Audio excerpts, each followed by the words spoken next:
घी खा रहे थे, बादाम खा रहे थे, बहुत सारा घी खा रहे थे, बादाम खा रहे थे, इतने में कोई आके बोल दे कोई तुम्हारा बाप रख कर गया, तुम्हारा पिता रख कर गया, खा मत लेना। ईमानदारी से बोलो, गुस्सा आएगा कि नहीं आएगा? क्रोध आएगा कि नहीं आएगा? और क्रोध आया तो तुमने सोच लिया आज के बाद जिंदगी में कभी नहीं खाऊंगा।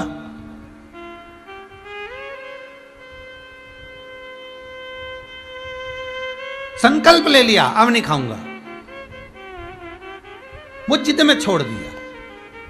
और वही घी, वही बादाम, वही तेल, तुम डॉक्टर को शरीर दिखाने के लिए गए और डॉक्टर ने कहा घी और बादाम ये कुछ मत खाना, हाउ साहब, मतलब समझ लो रोग आ गया। किसी ने डांट कर बोला तो क्रोध आ गया, डॉक्टर बोला तो रोग आ गया, और एक दिन मन में आया कि ये सब वस्तुएं मुझे नहीं खाना है, दिल से छोड़ दिया तो समझ लो वैराग्य आ गया। ये वैराग्यता आ गई कि अब मुझे ये सब चीजों से आसक्ति नहीं।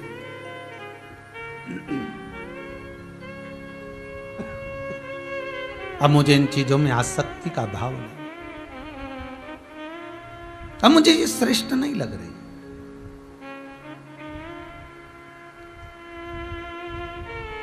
मैं इन आसक्तियों से परिणत होना चाहता हूं, अब मुझे ये सुहा नहीं रहा।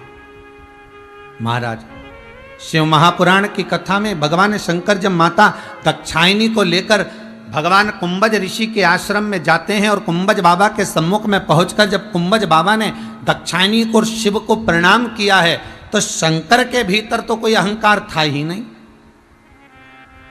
शिव के भीतर कोई अभिमत्ता नहीं थी, शंकर के भीतर कोई अभिमान नहीं था।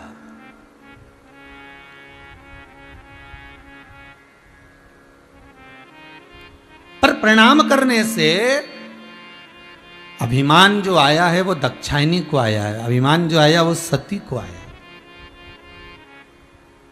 और सती वो दाक्षायणी मन में ये विचार कर गई कि ये कुंभज बाबा, ये अगस्त ऋषि जो मुझे कथा सुनाने के लिए आए हुए हैं, जो कथा सुनाने के लिए बैठने वाले हैं, ये मुझे प्रणाम कर रहे हैं, मुझे आदर दे रहे हैं, मुझे सम्मान कर रहे हैं, मुझे सत्कार कर। किसी के भीतर ये अगर नाम ले भी दिया हो, मालूम पड़े बीच बीच में हम बार बार राजघरिया परिवार का वर्णन करते हैं, बोल देते हैं, तो ये भीतर ये ना सोचें कि अभिमत्ता का अभाव आया। नहीं नहीं, हमने पहले दिन की कथा में कहा था राजघरिया परिवार तो केवल एक निमित्त है, कथा करवाने वाला तो मेरा शंभू, मेरा भोलेनाथ है। और आप जितने लोग आस्था चैनल के माध्यम से कथा श्रवण कर रहे हो, मोबाइल पर कथा सुन रहे हो, फेसबुक यूट्यूब से कथा श्रवण कर रहे हो, आप केवल आप नहीं हो, आपके भीतर स्वयं शिव, स्वयं शंकर, स्वयं त्रिकालदर्शी, मेरा भूतेश्वर, मेरा कुबेरेश्वर, मेरा ओघड़दानी बैठकर कथा कर रसास्वादन ग्रहण कर रहा है।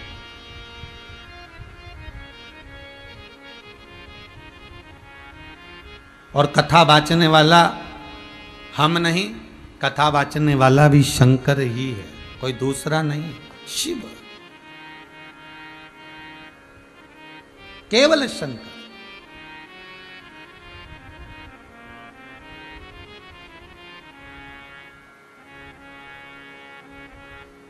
और वो शिव ओघड़ी है, वो शंकर दयालु दाता।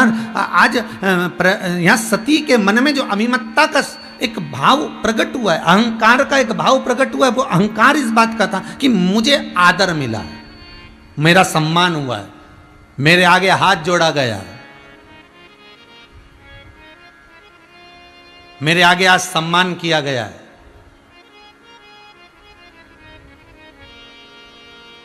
कभी कभी बड़ा विचित्र लगता है साहब, बहुत विचित्र लगता है, थोड़ा सा आप लोगों को भी लगेगा कि महाराज ऐसा कह देते हैं, कभी कभी बड़ा विचित्र लगता है।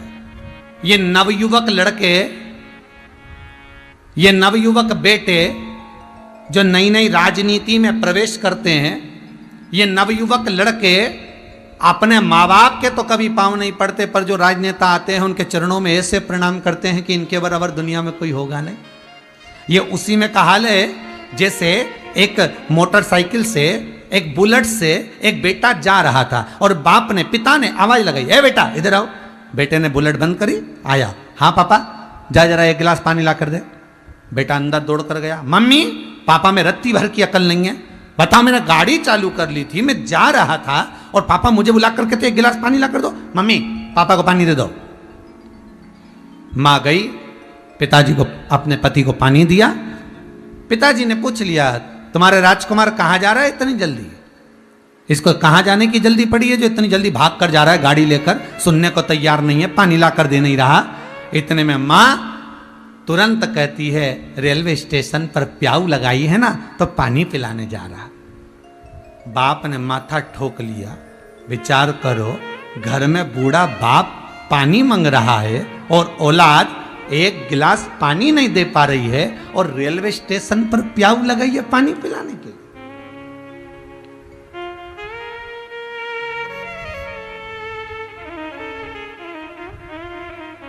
शास्त्र कह रहा है थोड़ा घर में भी तो झुको, थोड़ा माता पिता का आदर घर में भी तो करो।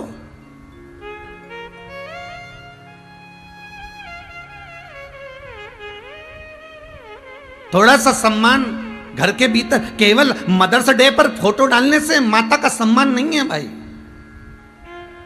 थोड़ा मीठी वाणी, थोड़ी प्रेम की वाणी, थोड़ी आदर की वाणी, थोड़ी श्रेष्ठता की वाणी।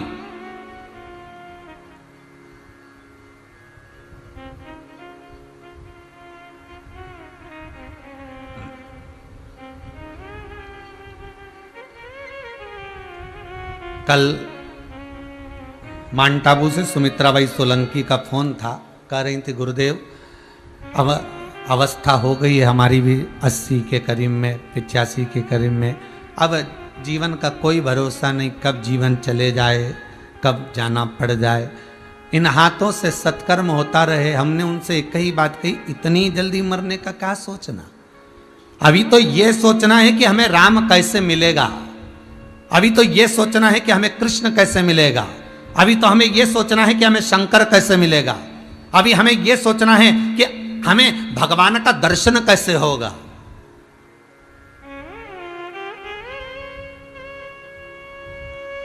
जब व्यक्ति फोटो खिंचवाने जाता था पहले के समय में, आजकल तो मोबाइल आ गए हर कभी फोटो खींच लो, पर पहले तो फोटो वाले की दुकान पे जाना पड़ता था और वहां पर भी पाउडर का डब्बा रखा रहता था।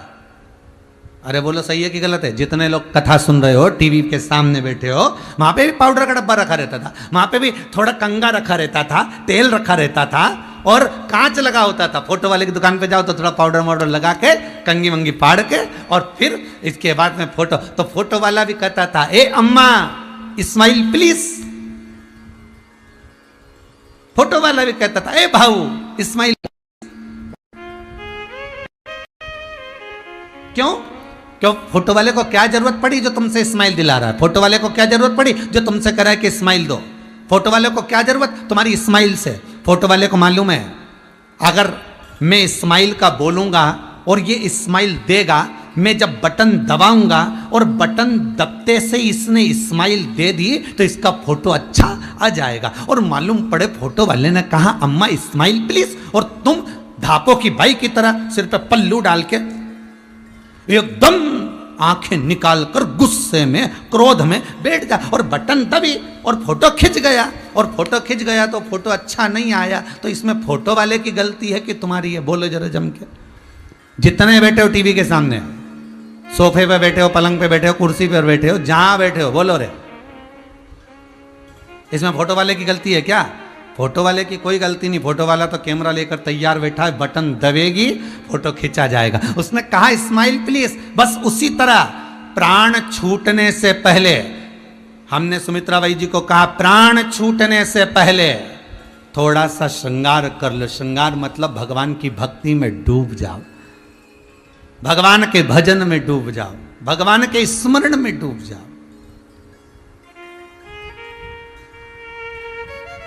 एक बहुत सुंदर भजन ब्रजवासी गाते हैं। सत्संग ने मेरी बात चलाई, सतगुरु ने मेरी कीनी रे सगाई। गुरु को बुला के हथ लेवा तो करा दो, मुझे भोले बाबा की दुल्हन बना दो। ऐसी ओणु चूनर जो रंग ही न छूटे, प्रीत का धागा कबहू न टूटे। अटल सुहाग की बिंदिया लगा दो, मुझे भोले बाबा की दुल्हन बना। ब्रजवासी गाते हैं, मुझे श्याम सुंदर की दुल्हन बना दो। शिव महापुराण भी वही कह रहे। अंतिम क्षण आए उससे पहले थोड़ा सज लो, कैमरे के सामने जाओ, बटन दबे उससे पहले थोड़ा सा श्रृंगार कर लो।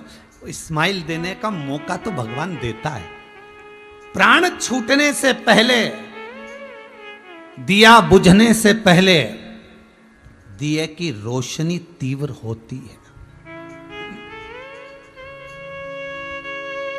प्राण छूटने से पहले एक बार भगवान राम कहने का मौका देता है। एक बार भगवान शंकर कहने का, शिव कहने का, कृष्ण कहने का मौका देता है।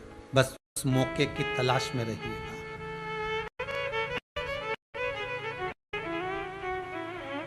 गरुड़ पुराण कहती है, जब किसी के प्राण छूटते हैं तो हजारों बिच्छू डंक मारे, इतनी तकलीफ होती है, इतना कष्ट होता। उस कष्ट के समय पर भी एक मौका मेरा भगवान देता है कि तेरे मुख से अभी भी राम कह ले, कृष्ण कह ले, शिव कह ले। अभी भी कह ले।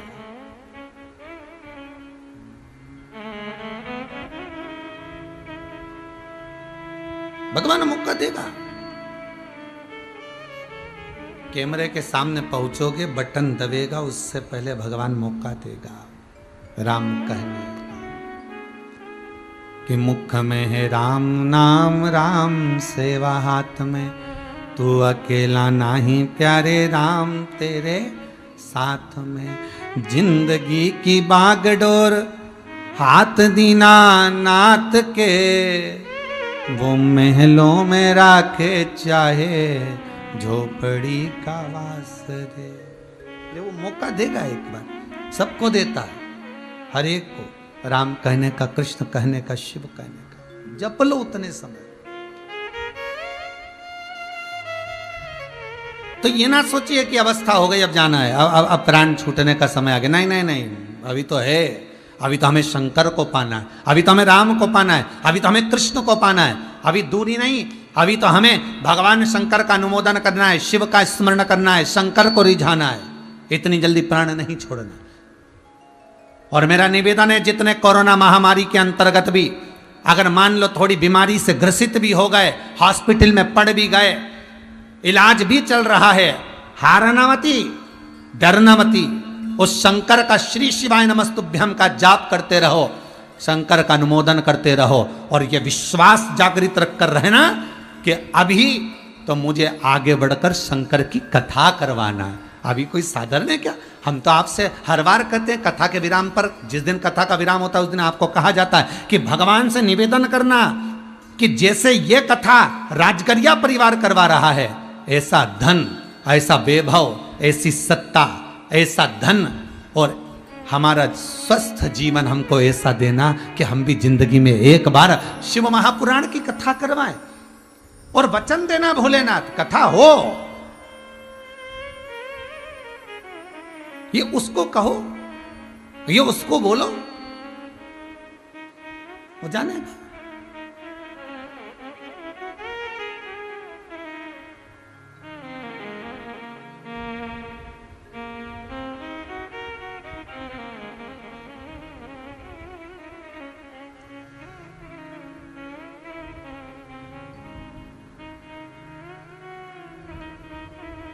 भगवान से विनय निवेदन स्मरण।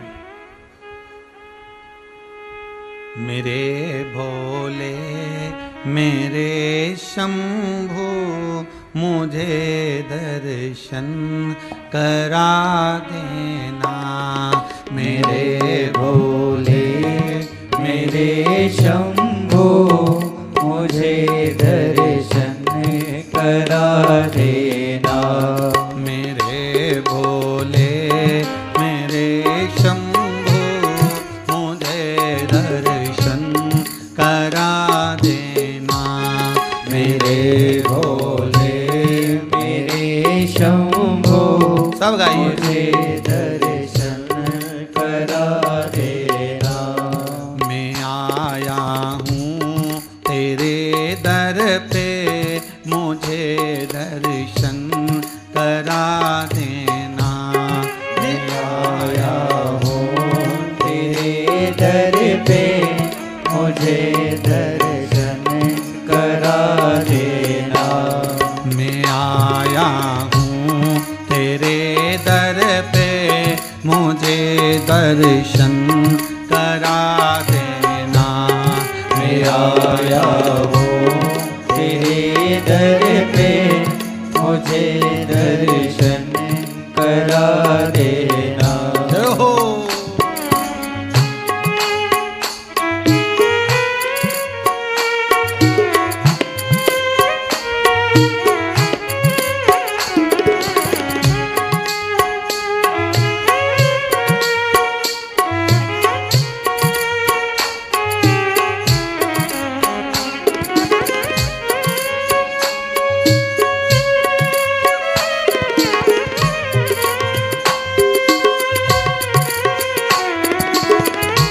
ताली से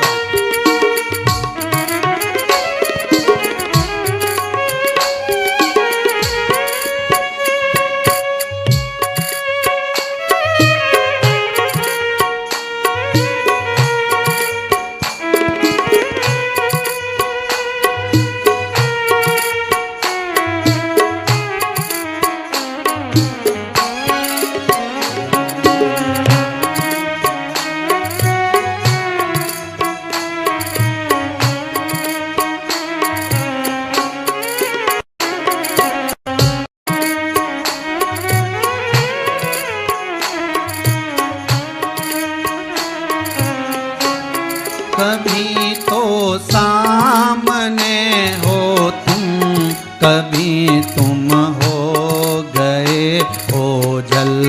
कभी तो सामने हो तुम, कभी तो हो गए हो जल।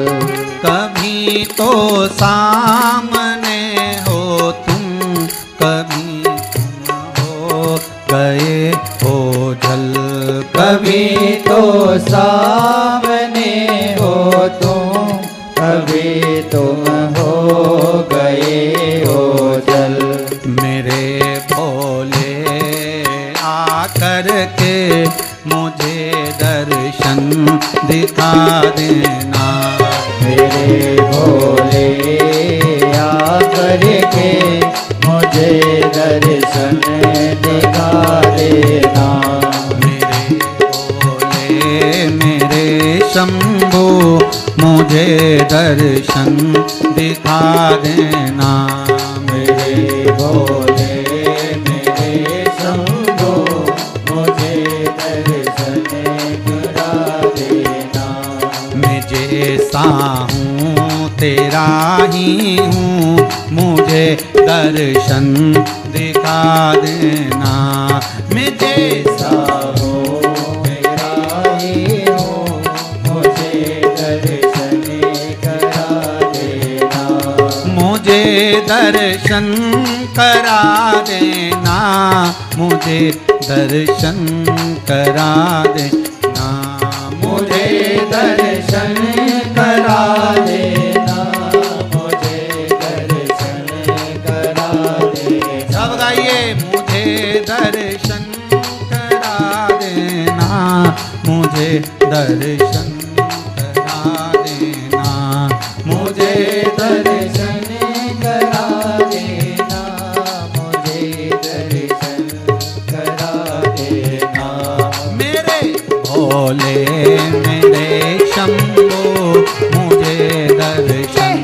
करा देना मेरे भोले मेरे शंभू मुझे दर्शन करा देना।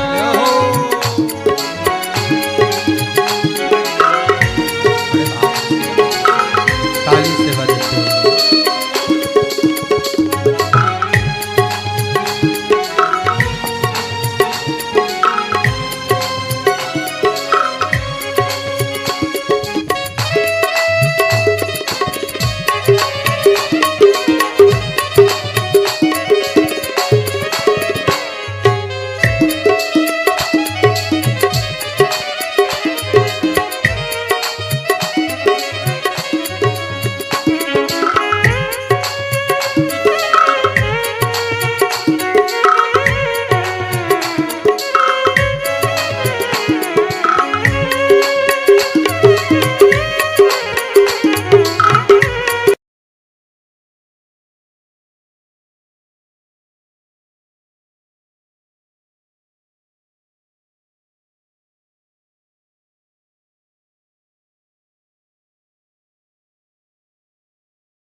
आया करो मुझ पर अब कृपा मेरे दर्शन को आया हूँ। मेरे भोले मेरे शंभू तेरे दर्शन को आया हूँ। मेरे भोले मेरे शंभू मेरे दर्शन करा देना।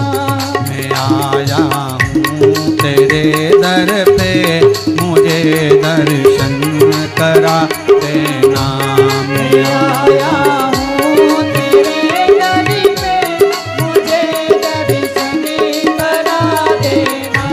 मुझे दर्शन करा देना, मुझे अपना बना लेना। मुझे दर्शन करा देना, मुझे अपना बना लेना। मुझे दर्शन करा देना, मुझे अपना बना लेना। मुझे दर्शन करा देना, मुझे अपना बना लेना। मेरे भोले मेरे शंभू मुझे दर्शन दिखा देना। मेरे भोले मेरे शंभू मुझे दर्शन दिखा देना। मेरे भोले मेरे शंभू मुझे दर्शन करा देना। मेरे भोले मेरे शंभू मुझे दर्शन करा देना। भगवान शिव ओघड़ दानी त्रिकालदर्शी कैलाशी शंकर की कथा कर रही है कि मन में जो भाव हो, अंतिम समय में एक मौका राम कृष्ण शिव कहने का भगवान देते हैं।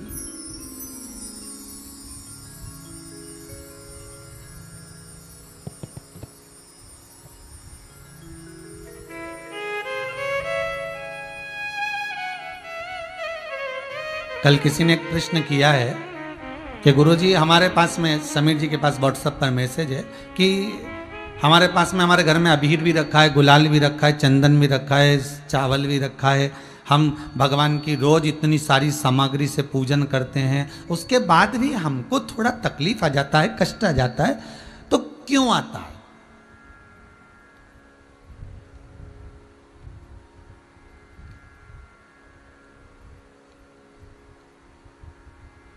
थोड़ा दुख आ गया, थोड़ा तकलीफ आ गई, थोड़ा कष्ट आ गया, तो क्यों आया? हमारे पास में हमने सब डब्बा भर भर कर रोली, चावल, मोली, हल्दी सब रखा है। तुम्हारे भी घर में रखा होगा जितने लोग कथा सुन रहे हो। ऐसा नहीं तुम्हारे घर में पूजन का सामान नहीं होगा, सब कुछ। एक बहुत सरल भाषा से समझना भाइयों। देखो, तुम्हारे घर के दरवाजे पर ताला लगाया और चाबी कहीं खो गई। अब ताले को खोलना है, चाबी नहीं है, क्या करोगे? बोलो रे भाई, जितने लोग बैठे हो टीवी के सामने जरा अच्छे से बोलो। ताला खोलना है और चाबी खो गई है, कहीं चली गई है, नहीं मिल रही। होता है जैसे भारत के कुछ 10 लोग मिलके अमेरिका घूमने गए, और अमेरिका घूमने के लिए गए और उन्होंने जाकर पूछा, भैया यहाँ पर हमको एक जरा होटल दीजिए, जरा हमें रहना। होटल वाले ने कहा मिल तो जाएगी, पर कमरा, रूम तो के रूम तो 100 मंजिल ऊपर मिलेगा, नीचे कोई रूम नहीं है। नीचे नहीं है, नहीं ऊपर, ठीक है, पर जाएंगे कैसे? लिफ्ट लगी है, बटन दबाना, पहुंच जाओगे, आ जाओगे, ठीक है, दे दो। अब उससे जाना आना चालू कर दिया उन्होंने। 2-4 दिन वहाँ रहे तो जाना आना चालू। एक दिन घूम कर आए थे, वापस आए तो लाइट नहीं थी। लाइट नहीं थी तो उन्होंने मैनेजर से पूछा ऊपर कैसे जाएंगे? मैनेजर बोला सीढ़ियाँ लगी है, चढ़ जाओ, इन सीढ़ियों से ऊपर चढ़ो। अब वो सीढ़ियों से कैसे चढ़े भैया? नीचे का कोई रूम दे दो अभी हाल थोड़े दिन के लिए, जब लाइट आ जाएगी जब हम चल जाएंगे थोड़ी देर बाद। नहीं नहीं नहीं, अपने अपने रूम में जाओ, जाओ ऊपर, सीढ़ियाँ से चढ़ो। अब सीढ़ियों से चढ़े कैसे सब? अब 10 ने विचार करा, एक काम करो, अपनी अपनी दुख भरी कथा के हो, अपन तो हैं, अपनी अपनी कथा कहना, अभी पहुंच जाए।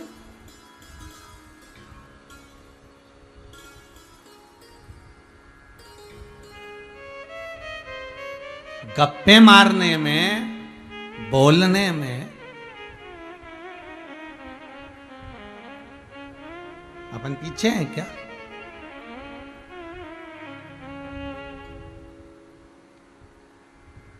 बस कहो कथा। एक ने अपनी दुख भरी कथा कही, चढ़ते चढ़ते 10 मंजिल ऊपर, दूसरे ने कही 20 मंजिल ऊपर, तीसरे ने कही 30 मंजिल ऊपर, 8वें ने कही 80 मंजिल ऊपर, 9वें ने कही 90 मंजिल ऊपर। 10वें वाले से कहा तेरा नंबर है, तू कथा के अपनी दुख भरी। उसने कहा मैं अपनी दुख भरी कथा कहूंगा तो तुम सब रो पड़ोगे। नहीं, कहना तो पड़ेगा, 10 मंजिल ही तो और बची है, 90 पर तो पहुंच गए। उसने कहा मेरी दुख भरी कथा केवल इतनी है कि कमरे की चाबी नीचे सोफे पे रह गई है। सब ने जूता हेड़ा और जो मारने पिले कि 90 मंजिल ऊपर आ गए, तुझे वो तब कमरे की चाबी याद आ रही? पहले क्यों नहीं बोला? उसने कहा नंबर आए तब तो बोल। बस यही हमारा जीवन है। हम सोचते हैं उन्नति की सीढ़ी पर चढ़ जाए और चढ़ जाए और कमा लो, गाड़ी, बंगला, जमीन, जायदाद, दौलत, सत्ता, सब कुछ इकट्ठा करा।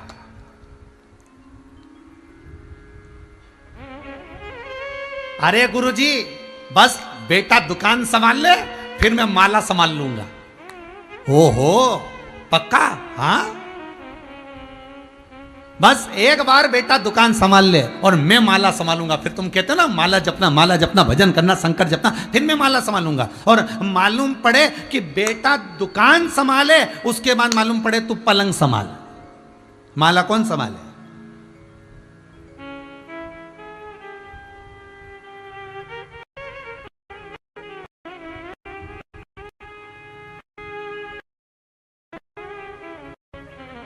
इतने ऊपर पहुंच गए, उनकी सीढ़ी पर चढ़ते चले गए, इतने ऊपर पहुंच गए। अरे अपने आप में इतने बड़े बड़े सूरमा बनते थे, और यह कोरोना महामारी ने सब दिखा दिया कितना तुम्हारा रिसर्च हो रहा है, कितना तुम्हारे क्या क्या चल रहा है, सब दिखा दिया कि ढोल में कितना बड़ा पोल है।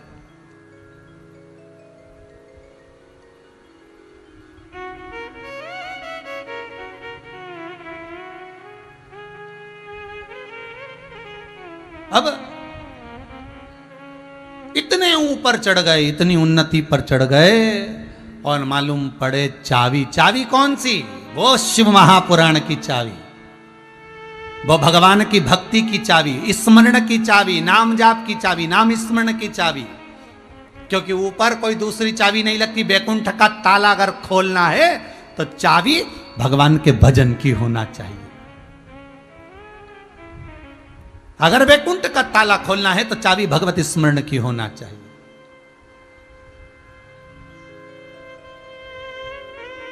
और वो चाबी जब लगेगी तभी खुलेगा। भाव तो ऊपर चढ़ भी गए ना तो चाबी तो नीचे ही है। उस चाबी को कहां से, इसीलिए शंकर भगवान माता पार्वती से कहते, पार्वती मैं मृत्यु लोक में रहता हूं, मैं मृत्यु लोक में, मैं पृथ्वी पर रहता हूं। अरे पार्वती मैं कोई साधारण जगह पर नहीं, इस मृत्यु लोक में मेरा निवास है, इस पृथ्वी पर मेरा निवास है। और ये पृथ्वी कोई साधारण नहीं। अगर दुनिया के लोगों के लिए सबसे मूल अगर बैकुंठ में जाने की चाबी है तो ये मृत्यु लोक पर ही मिल सकती है, ये पृथ्वी पर ही मिल सकती है। इस पृथ्वी के सिवाय ये चाबी कहीं नहीं मिल सकती। यहां आयो, मनुष्य की योनि पाओ, मानव का शरीर पाओ और भगवत नाम स्मरण करो, शंकर का अनुमोदन करो, शिव महापुराण की कथा को श्रवण करो और शंकर के नाम की, श्री शिवाय नमस्तुभ्यम की, ओम नमः शिवाय की, शंकर के नाम की एक चाबी तुम्हारे पास में होगी तो बैकुंठ का रास्ता भी तुम्हारे लिए खुल जाएगा। जाओ अंदर। और याद रखना, चाबी अगर खो गई, तुम्हारे घर की चाबी अगर कहीं खो जाए, फिर ताला खोलना है तो क्या करोगे? हथौड़ा लाओगे। और ईमानदारी से बोलना, हथौड़े से मार मार कर ताला खोलते हो तो उसमें थोड़ी ताकत लगती है। अरे बोलो रे, जितने आस्था के सामने बैठे हो, आस्था टीवी पर कथा सुन रहे हो, मोबाइल पर सुन रहे हो, बोलो। ताले को तोड़ने में ताकत ज्यादा लगती है और चाबी 1 मिनट में अंदर गई, उस ताले के दिल तक पहुंची और चाबी थोड़ी सी घूमी और ताले को खोल देती। चाबी का गुण देखिए कितना है। हथौड़े को मेहनत करना पड़ रही है उस ताले को खोलने में, आरी को मेहनत करना पड़ रही है उस ताले को खोलने में,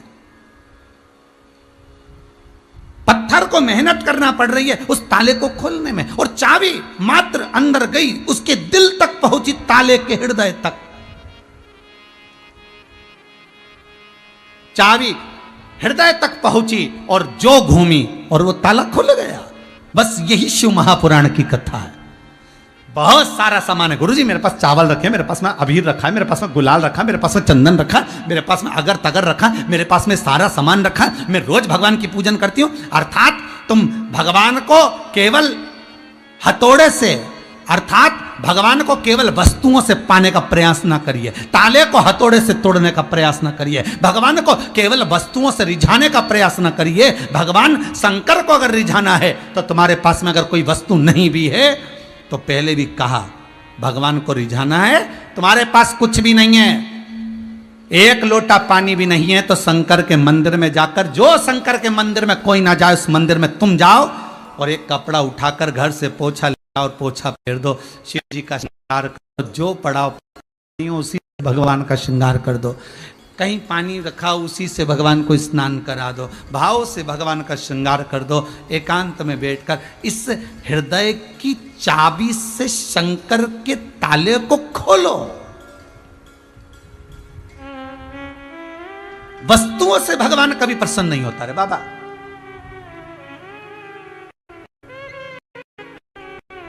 अरे वस्तुओं से कहां प्रसन्न होगा? हमने कई बार है ना, उसके मरने के 30 दिन उसकी राख समेटने के लिए जाते हैं शमशान में।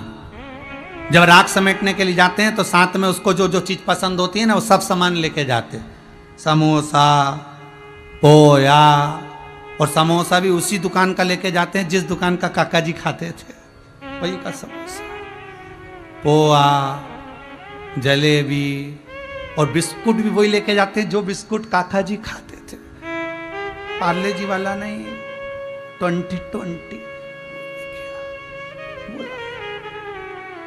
वही बिस्कुट ले जाते जो बिस्कुट काका जी खाते। काका जी को जो जो पसंद आता था सब ले गए और बाद में ऐसी 3 पाए की डंडे पे एक मटकी रखकर छेद कर कर रख कर वहाँ पर कंडा जलाकर धूप छोड़कर सारा पोहा जलेबी समोसा सब रखा। रखते से ही सब चल दिए। छोटे से बच्चे ने अपने पिताजी का हाथ खींचकर बोला, पापा देखो दादाजी आ गए। पीछे पलट कर देखा तो कुत्ता सब कुछ खा रहा था। निवेदन है, बाद में जीवों में अपने पूर्वजों को देख रहे हो, बाद में पूर्वजों को अपने इन जीवों में ढूंढ रहे हो, उससे अच्छा है जब लोग जिंदा हैं उनका आदर करो। जो माता पिता जीवित हैं उनका सम्मान करो, उनका सत्कार करो, उनका आदर करो, उनको प्रणाम करो, नमन करो।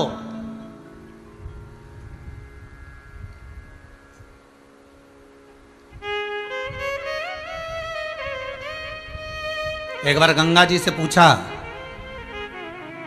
भागीरथी गंगा से सरयू जी ने पूछा। सरयू जी बोली, क्यों गंगा, किसी के मरने के बाद हड्डियां तेरे में आती हैं, अस्थियां तेरे में आती है, तब तू किसी को तारती है? गंगा कहती है, मुझ में अस्थियां डालने की जरूरत ही नहीं। गंगा कहती है, सुन सरयू, एक बार जो जीते जी मुझ में स्नान कर कर चले जाता है, गंगा कहती है फिर उसकी अस्थियों को मेरे पास लाने की जरूरत नहीं पड़ती। गंगा कहती है जैसे ही उसके प्राण छूटते हैं वैसे ही गंगा कहती है मैं खुद उसी के पास चली जाती हूं, मेरे पास आने की जरूरत नहीं। जीते जी गंगा का स्नान करिए, मरने के बाद अस्थियां भेजने से मतलब नहीं है।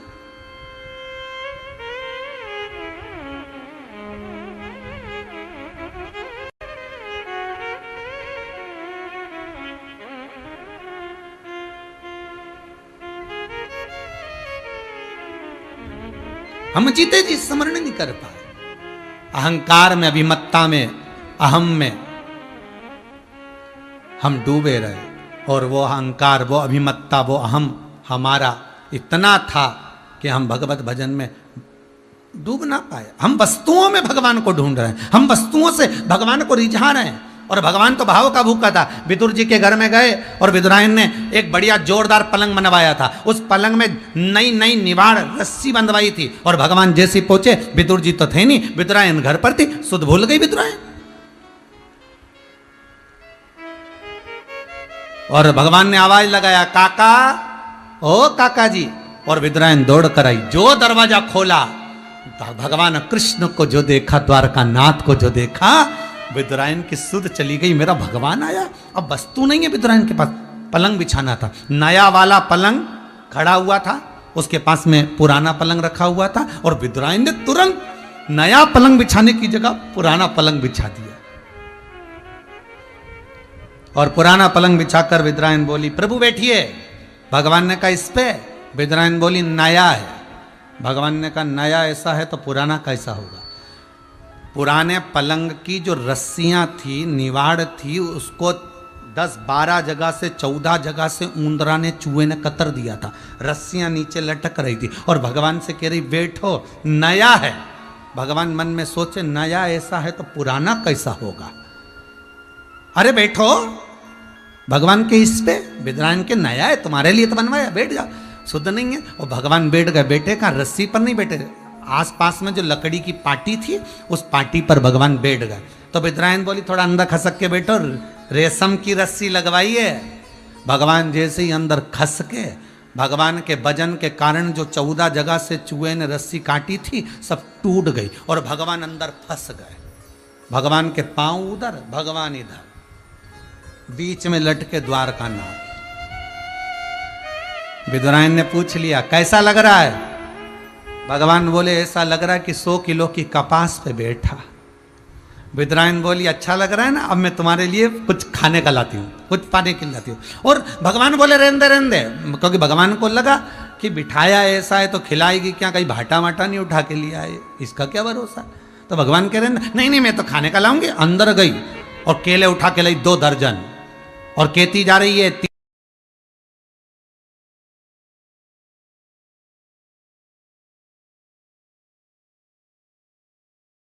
बीमारी से भी अगर जूझ रहा है, लड़ रहा है, और डॉक्टर भी उसको दवाई दे रहे हैं, तो पहले शंकर का एक बार नाम ले ले, एक बार उस महामृत्युंजय को याद कर ले, एक बार श्री शिवाय नमस्तुभ्यम का स्मरण कर ले, एक बार शंकर को दिखाकर वो दवाई खिला दी जाए। ये भाव समझो कि हम शंकर का अमृत तत्व दे रहे हैं, हम शिव का भाग प्रसाद दे रहे हैं।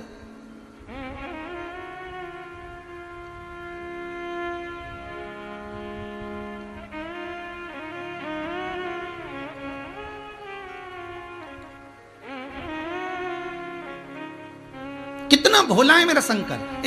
एक बार किसानों से परेशान हो गए इंद्रदेव। इंद्रदेव परेशान हुए तो इंद्रदेव के पास में जलदेव ने आकर कहा, ये किसान कहते पानी छोड़ो, इनके कहने पे पानी बरसाओ, और कभी कहते पानी बंद कर दो, तो पानी बंद करना पड़ता है। इंद्र को गुस्सा आ गया। इंद्र ने जाकर सारे किसानों से कह दिया, अब 12 साल तक मैं पानी नहीं बरसाऊंगा, जाओ तुम्हें जो करना करो।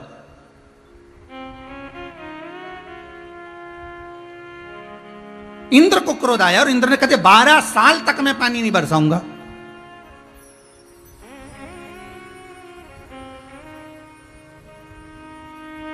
सबकी सब परेशान होकर देव ऋषि नारद के पास गए। नारद जी बोले क्या है? इंद्र गुस्से में आकर उन्हें कह दिया 12 साल पानी नहीं बरसाऊंगा पृथ्वी पे। अच्छा, सारे किसान भूखे मर जाएंगे, पृथ्वी का क्या होगा, क्या खाएंगे?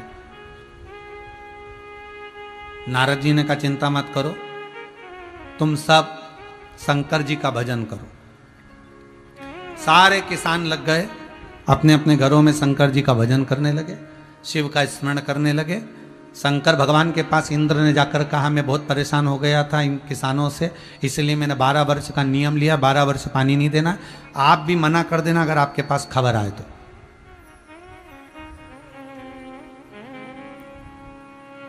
शंकर जी का भजन करा, शंकर जी प्रकट हुए। शंकर जी ने पूछा, बोलो रे किसान क्या बात है? किसान बोले 12 साल तक इंद्र पानी नहीं देंगे, कुछ करो। भगवान शंकर बोले एक बार इंद्र के पास जाकर विनती करो, हो सकता है मान जा। इंद्र के पास वापिस पहुंचे तो इंद्र से कहा आप मान जाइए, इंद्र से क्षमा मांगी तो इंद्र ने कहा मैं क्षमा तो कर दूंगा, मानता हूं, अगर शंकर जी अपना डमरू बजा देंगे तो मैं पानी गिरा दूंगा। इंद्र ने जैसे किसानों को कहा, दौड़ के इंद्र शंकर जी के पास गए। भोलेनाथ जी मैंने वर दे दिया, पानी डमरू बजेगा तब, डमरू मत बजाना, 12 साल मेरे वचन को निभा लेना। इंद्र कहता है मेरे वचन को निभाना, 12 साल डमरू मत बजाना। शंकर जी बोले ठीक है। किसान वापिस आ गए। किसानों ने शंकर जी से कहा डमरू बजा दो। शंकर जी बोले मैंने नियम लिया है कि 12 साल तक डमरू नहीं बजाऊंगा। सारे किसान पार्वती जी के पास पहुंच गए। अब मां तो मां होती है। शंकर जी के परिवार में सबसे बड़ी बात तो यह है कि शंकर जी पे जब हम जल चढ़ाते हैं ना, तो केवल अकेला शंकर पे जल नहीं चढ़ता। शंकर जी के चरणों में जहां से पानी बहकर निकलता, वहां राइट हैंड में गणेश, लेफ्ट हैंड में कार्तिक। जहां पर शिवलिंग रखा है वो माता पार्वती का हस्तकमल, शिवलिंग के रूप में शंकर। ऊपर से एक एक बूंद जो जल की धार बह रही है वो शंकर जी की 5 लड़कियां, जया, विषहरा, सामरीवारी, दोतली, देव। शंकर जी के जल जहां से बहकर जा रहा है उसमें बीच में जो एक मोटी सी लाइन है वो शंकर जी की छोटी लड़की है सुख सुंदरी। शंकर जी का संपूर्ण परिवार जब वहां पर है तो हम केवल शंकर को जल नहीं चढ़ा रहे, शंकर के पूरे परिवार को चढ़ा रहे। पार्वती के पास पहुंच गए किसान, और किसानों ने पार्वती जी से कहा मां कृपा करिए। माता ने पूछा क्या हुआ? शंकर जी 12 साल बाद डमरू बजाएंगे, और डमरू बजेगा तभी पानी आएगा, इंद्र ने कहा। पार्वती जी बोली चिंता मत करो, तुम जाओ, अब डमरू बजवाना हमारा काम है। पार्वती जी ने गंगा जी को बुलाया। गंगा जी आई।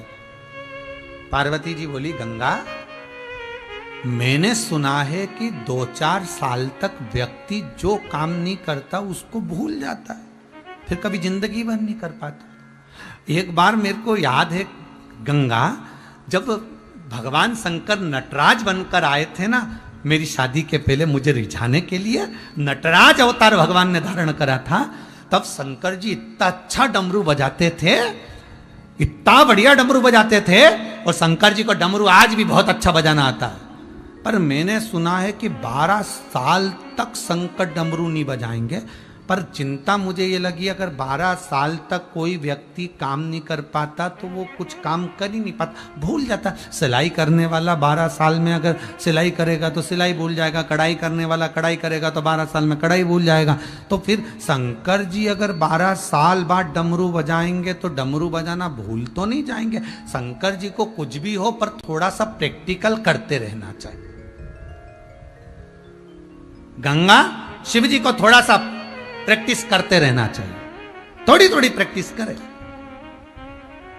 इतने में शंकर जी बैठे थे और शंकर जी ने सुना कि प्रैक्टिस करो नहीं तो डमरू बजाना भूल जाएंगे। और मेरे को भी 1 साल हो गया और डमरू तो नहीं बजाया, इंद्र के कहने पे कहीं भूल तो नहीं गया। शंकर जी को चिंता लगी, भूल तो नहीं गया, अगर भूल गया होऊंगा तो शंकर जी ने डमरू को उठाया और धीरे से बजाया। जैसे ही बजाया तो जलदेव ने बरसाया, जल वृष्टि प्रारंभ।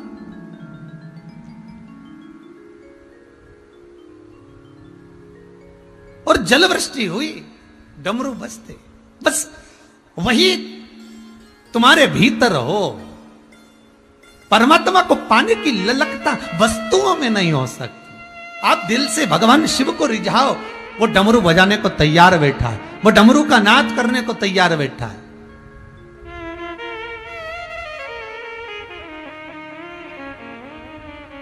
वो तुम्हारे सम्मुख में आने के लिए तैयार बैठा है। तेरे डमरू की धुन सुन के मैं काशी नगरी आई हूँ। तेरे डमरू की धुन सुन के मैं काशी नगरी आई हूँ। मैं काशी नगरी आई हूँ, मैं काशी नगरी आई हूँ। मैं काशी नगरी आई हूँ। मैं काशी नगरी आई हूँ। मेरे भोले ओ बम भोले, मैं काशी नगरी आई हूँ। मेरे भोले ओ हम भोले, मैं काशी नगरी आई हूँ। मैं काशी नगरी आई हूँ। मैं काशी नगरी आई हूँ। मैं काशी नगरी आई हूँ। मैं काशी नगरी आई हूँ। मेरे भोले ओ बम भोले, मैं काशी नगरी आई हूँ। मेरे भोले ओ हम भोले, मैं काशी नगरी आई हूँ। जय हो।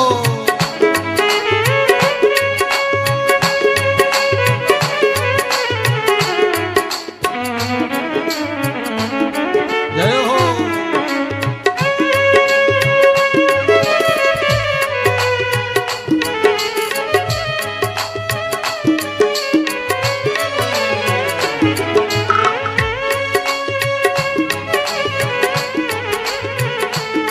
आओ भोले।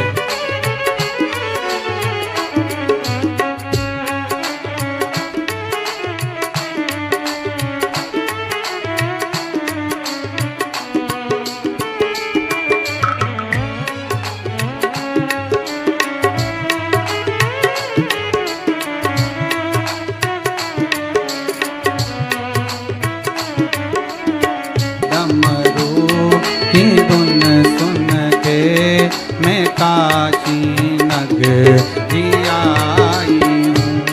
तेरे डमरू की धुन सुन के मैं काशी नगरी आई हूँ। हर हर महादेव। भगवान अगर डमरू का नाद करें, डमरू का यदि नाद करें शिव, और उस डमरू के धुन पर भी भगवान भोला है, शिव बड़ा भोला, उसके बराबर दुनिया में कोई नहीं। सहज भोला, सरल भोला।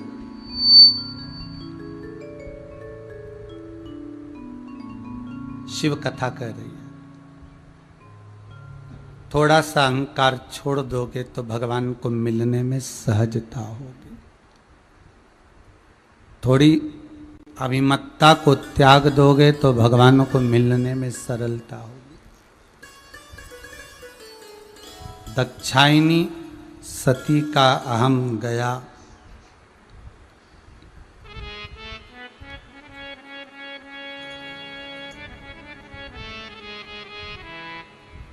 जिसके दरवाजे का अहंकार था दक्ष प्रजापति के अहंकार। दक्षायनी को अहंकार किस बात का था कि मैं दक्ष की बेटी हूं, मैं दक्ष की पुत्री हूं।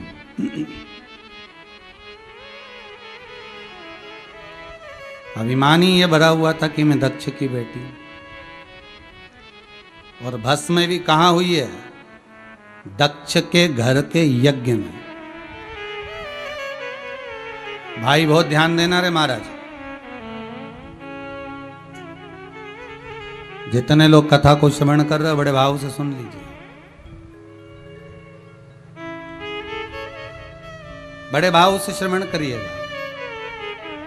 दक्ष के घर में जाकर दक्ष के ही यज्ञशाला में दक्षायनी सती हो गई, भस्म हो गई।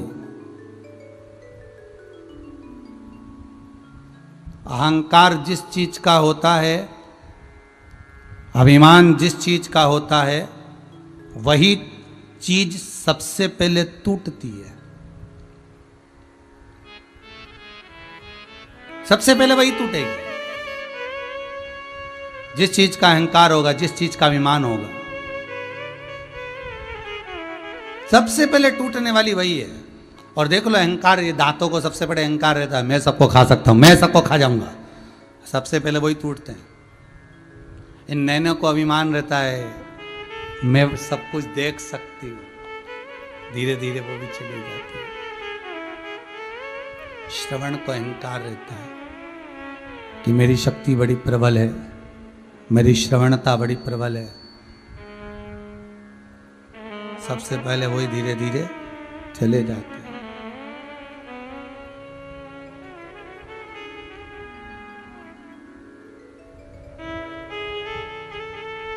जिस जिस चीज का अभिमान आपके भीतर है, वो सारा अभिमान की वस्तुएं सबसे पहले छूटती है।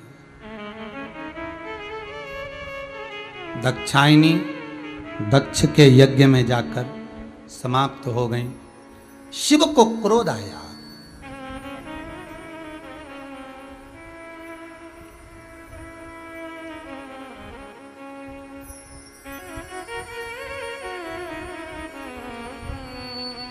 शिव को क्रोध आया।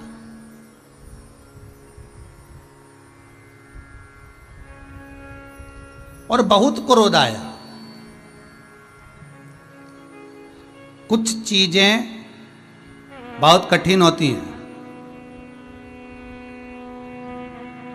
कुछ चीजें बहुत कठिन होती है। पहले नंबर पर चींटी को चश्मा लगाना सबसे कठिन काम है। दूसरे नंबर पर हाथी को गोद में बिठाना। अरे बोलो जम के, सही है गलत है? बहुत कठिन काम। चींटी को चश्मा लगाना कठिन है, हाथी को गोद में बिठाना कठिन है, और पति को पत्नी को समझाना कठिन है। ये दुनिया की सबसे कठिन चीज है।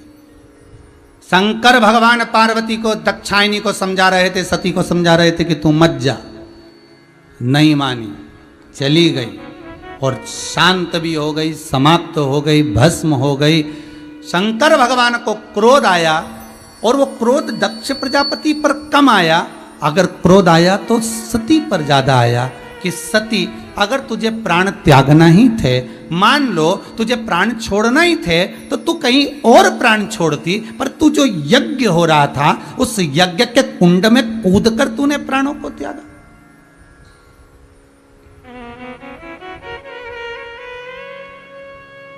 यज्ञ के कुंड में कूदकर तू प्राणों को त्याग रही। हे सती, जरा विचार तो करना था तेरे को। शास्त्र कहता है, हिंदू धर्म कहता है, हमारे वेद और पुराण कहते हैं, कहीं यज्ञ हो रहा हो, अनुष्ठान हो रहा हो, सत्कर्म हो रहा हो, भजन कीर्तन हो रहा हो, कोई पुण्य का कार्य हो रहा हो, बन सके तो उसमें सहयोग प्रदान करना, अन्यथा उसमें जाकर आप अर्चन उत्पन्न मत करना। पर दुनिया के लोग इतने विचित्र पैदा हुए हैं कि जब कहीं डिस्को हो रहा हो, रात्रि को शादियों में खूब पार्टियां हो रही हो, तो दुनिया के लोगों को कोई ऑब्जेक्शन नहीं होता, कोई फर्क नहीं पड़ता। पर कहीं सुंदरकांड का पाठ हो रहा हो, रामायण हो रही हो, भागवत हो रही हो, गीता जी हो रही हो, स्मरण हो रहा हो, तो दुनिया के लोग पहले से फोन लगाना चालू कर देते हैं। आवाज धीमा करो, साउंड कम करो, ये कम करो, प्रचार कम करो। अरे भाई,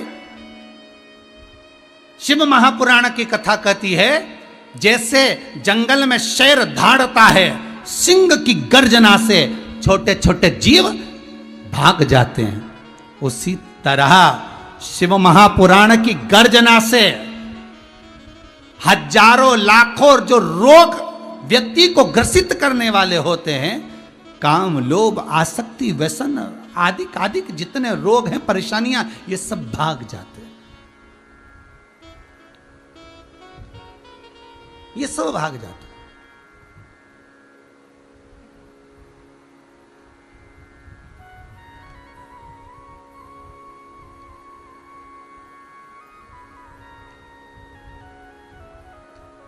कि ले भोले का नाम तुझको शिव मिलेगा। भगवान शंकर का नाम मात्र स्मरण करने पर, नाम स्मरण करने पर जीव का सुख एक आनंदित हो जाता है। आपको पहले भी कथा में कहा था कि बैसाख के महीने में बेले का फल, काय का फल? बेले का फल, उस फल को शंकर को चढ़ाकर उसका गुर्दा रख लीजिए, या बन सके तो बैसाख के महीने में बेले के फल को जलाकर उसकी भस्म तैयार कर कर शंकर पर चढ़ाकर उसको उठाकर रख लीजिए। वो दुनिया की सबसे बड़ी औषधि, वो दुनिया की सबसे बड़ी औषधि है। बैसाख के महीने में एक बेल का फल अगर आपको कहीं मिल जाए तो उस बेल के फल को सुखाओ, सुखाकर उसको पीस लो, और पीस कर या उसको जलाकर उसकी भस्म तैयार कर कर शंकर पर चढ़ा दो। चढ़ाने के बाद उसको उठा लो, उतार कर एक डिब्बी में भर के रख लो। कभी जीवन में ऐसा लगे कि बहुत भारी रोग आ रहा है, ऐसा लग रहा है कि शरीर में, उदर में, पेट में कोई ज़्यादा तकलीफें बढ़ रही, एक चुटकी वो भस्म बस शंकर का नाम लेकर धारण कर लीजिए, आपको आनंद की अनुभूति हो जाएगी, कोई औषधि लेने की जरूरत नहीं पड़ेगी। शिव का स्मरण मात्र सुख का देने वाला।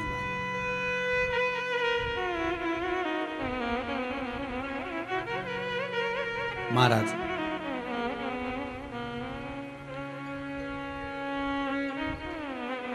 शिव महापुराण की कथा कर रही, अगर तुम्हें भस्म होना ही था सती दक्षायनी, तो और कहीं जाकर भस्म होती तो चल जाता, पर आपने यज्ञ के अंदर कूद कर आहुति दे दी अपने शरीर की। ये ठीक नहीं है, ये श्रेष्ठ नहीं है। कभी भी सत्कर्म की जगह पर अच्छे काम कहीं हो रहे हो, कहीं भगवत स्मरण हो रहा हो, भगवत भजन हो रहा हो, नाम जाप हो रहा हो, नाम कीर्तन हो रहा हो, ऐसी जगह पर जाकर कभी अर्चन उत्पन्न मत करना, कभी ना करिए। और प्रयास करिए कि अच्छा भजन कीर्तन नाम जाप होता रहे। प्रयास ये करिए कि अच्छे काम होते रहे।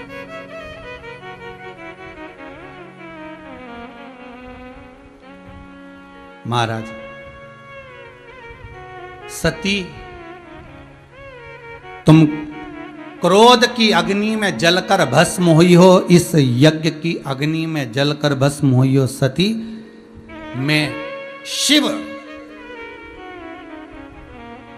आपको कहता हूं, आपने देवताओं के यज्ञ में अर्चन उत्पन्न करी है, इसलिए आपको कोयल का जन्म लेना पड़ेगा। देखिएगा, सती जलकर भस्म हुई तो अगला जन्म इनका कोयल का हुआ। कोयल बनकर सती जब 2 आषाढ़ पड़ेंगे, और 2 आषाढ़ जब पड़ेंगे, उन 2 आषाढ़ में जब तुम मेरी आराधना करोगी, 2 आषाढ़ मतलब 2 अधिक मास आषाढ़ के पड़ेंगे, उसमें तुम जब मेरी आराधना करोगी, तब इस कोयल की योनि से मुक्त होकर, उसको हमारे यहाँ हिंदू धर्म में कोकिला अधिक मास कहते हैं। जब 2 आषाढ़ पढ़ते हैं तो कोकिला अधिक मास कहलाता है, 2 आषाढ़ पढ़ने पर। तब तुम मेरा स्मरण कर कर, हे सती, मेरा स्मरण कर कर हिमालय राज के घर में पार्वती बनकर फिर तुम्हारा जन्म, फिर तुम्हारा प्रागट्य होगा, फिर तुम जन्म। दाक्षायणी की आंख से आंसू बह रहा है, नैनों से जल बह रहा है, अश्रु गिर रहा है, और दाक्षायणी की आंख से जब आंसू गिर रहे हैं, नैनों से जल बह रहा है,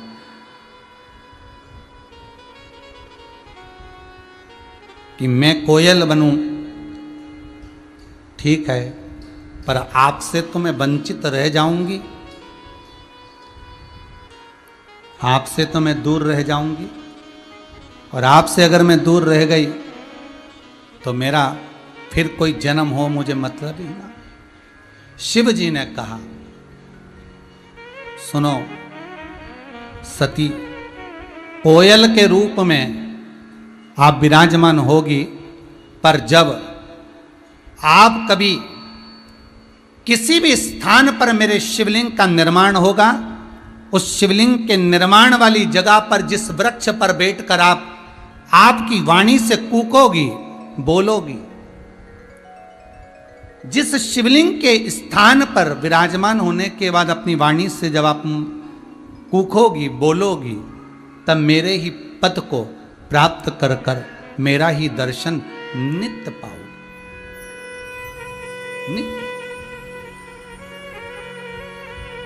एक बहुत सुंदर बात है महाराज जी, अगर आप लोगों ने ध्यान देंगे, कोयल जब अपनी वाणी से कूकती है ना, कोयल जब अपनी वाणी से कुछ पुकारती है ना, तो उस कोयल को रोका नहीं जाता है, प्रसन्न होना चाहिए। क्यों? कोयल जब अपनी वाणी से कूकती है, पुकारती है, तो कोयल को उतनी देर के लिए शंकर का दर्शन होता है, उतनी देर के लिए शिव। हे दाक्षायणी, तुम कोयल का जन्म पाओगी, तुम्हारी वाणी जब निकलेगी, तुम्हारी वाणी से जब तुम संबोधन करोगी, तब मेरा दर्शन पाओगे। जब उसको याद आती है, दाक्षायणी को, सती को जब शिव की याद आती है, वो कूकती है, आवाज लगाती है, शंकर उसके सम्मुख में होते। मेरा निवेदन केवल कोयल से ही नहीं, मेरा निवेदन आप सबसे भी है।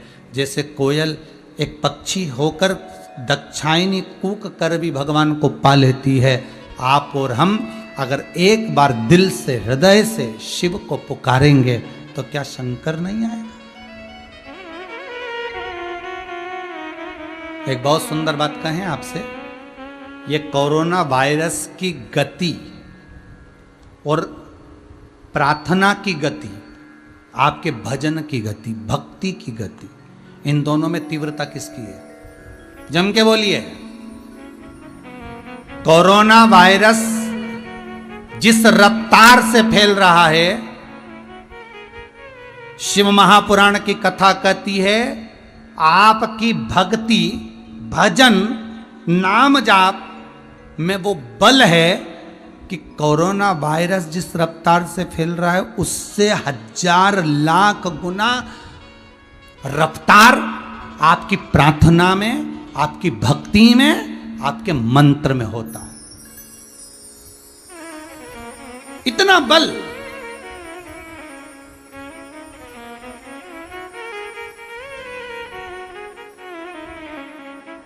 आप दिल से पुकारो, मत बोलो। आप मुख से अगर कोई शब्द नहीं निकाल सकते मत निकालो, दिल से बैठकर भी आप शंकर जी का अनुमोदन करोगे। कोई बीमार भी है उसके लिए प्रार्थना करोगे। कहते हैं कोरोना वायरस दुनिया का दुख जिस रफ्तार से चलता है उससे 1000 लाख गुना ज्यादा तेज रफ्तार से हमारे दिल की प्रार्थना चलती, हमारा मंत्र जाप चलता, हमारा स्मरण चलता। आपसे ये नहीं कहा कि आप महामृत्युंजय का जाप करो, आप ओम नमः शिवाय जपो, आप श्री शिवाय नमस्तुभ्यम जपो। आप तो दिल से भगवान को पुकारो। तुम्हारे दिल से जब तरंगे निकलेंगी, तुम्हारे दिल से जब आवाज निकलेगी, जब कोयल कूकी तो शंकर को सामने आना पड़ा। जब तुम्हारे दिल से तुम भगवान को पुकारोगे तो ये तरंगे जब निकल कर जाएगी तो वायरस से ज्यादा तेज भागती हैं हृदय की तरंगे। प्रयास कर कर देखना। पहले के समय में मोबाइल नहीं होते थे। पहले के समय में आप किसी को याद करते थे, बहुत दिन हो गए थी वो जीजी नहीं दिखी, और मालूम पड़े कभी कभी ऐसा होता था कि या तो उसका पत्र आ जाता था या जीजी घर पे आ जाती थी। ये दिल की तरंगे होती थी। पहले ये मोबाइल नहीं होते थे, पहले फोन नहीं होते थे। ये दिल से याद किया जाता था और सामने वाला व्यक्ति सामने आ जाता था।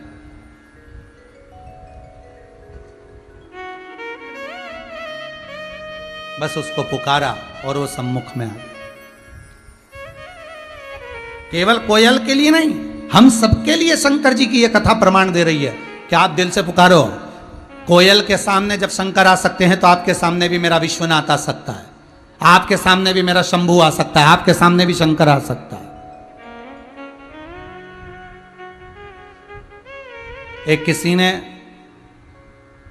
एक फोटो भेजा है हॉस्पिटल में, मुंबई के हॉस्पिटल में रूम के अंदर जिस व्यक्ति को ऑक्सीजन लग रही है और वो व्यक्ति जो तड़प रहा था, उस व्यक्ति के सामने टीवी पर यही शिव महापुराण जो ये राजगरिया परिवार करा रहा है, वही शिव महापुराण की कथा उसके सामने चल रही है। और उसके शरीर की गति देखिए, उस व्यक्ति की धैर्यता देखिए। मैं कहूँगा आस्था चैनल वालों को, समीर जी के पास फोटो है, वो दिखाइए जो क्लिपिंग उन्होंने बना के भेजी है मुंबई हॉस्पिटल से, जो वीडियो बनाकर भेजी कि शिव महापुराण का बल क्या होता है।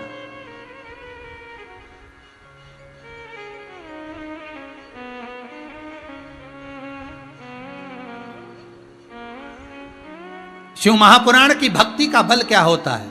हमारी भीतर की तरंगे, हमारे भीतर का नाम जाप, हमारे भीतर का स्मरण।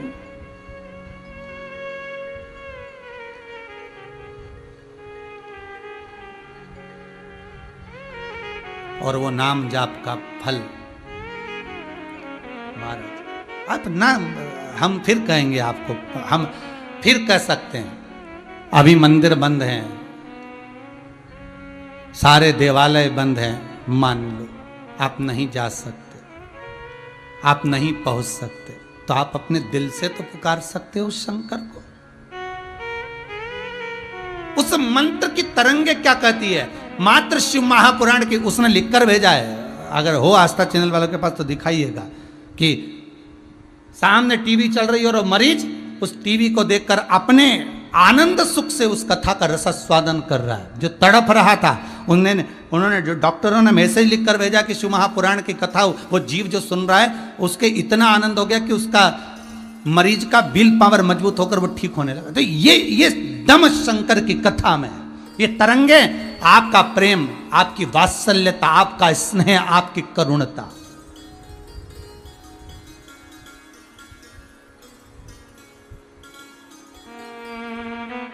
वायरस से ज्यादा तीव्र है आपकी प्रार्थना, वायरस से ज्यादा तीव्र है आपकी भक्ति, वायरस से ज्यादा तीव्र है आपका भजन,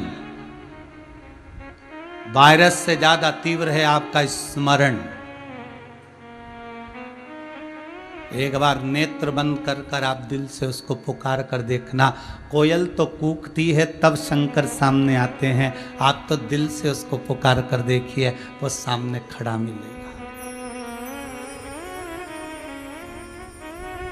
उसको पुकारो। तेरे दरबार की बाबा निराली शान देखी है, तुझे देते नहीं देखा पर झोली भरी देखी। उसके भाव, उसके भजन में एक आनंद की अनुभूति है, एक उत्साह की अनुभूति।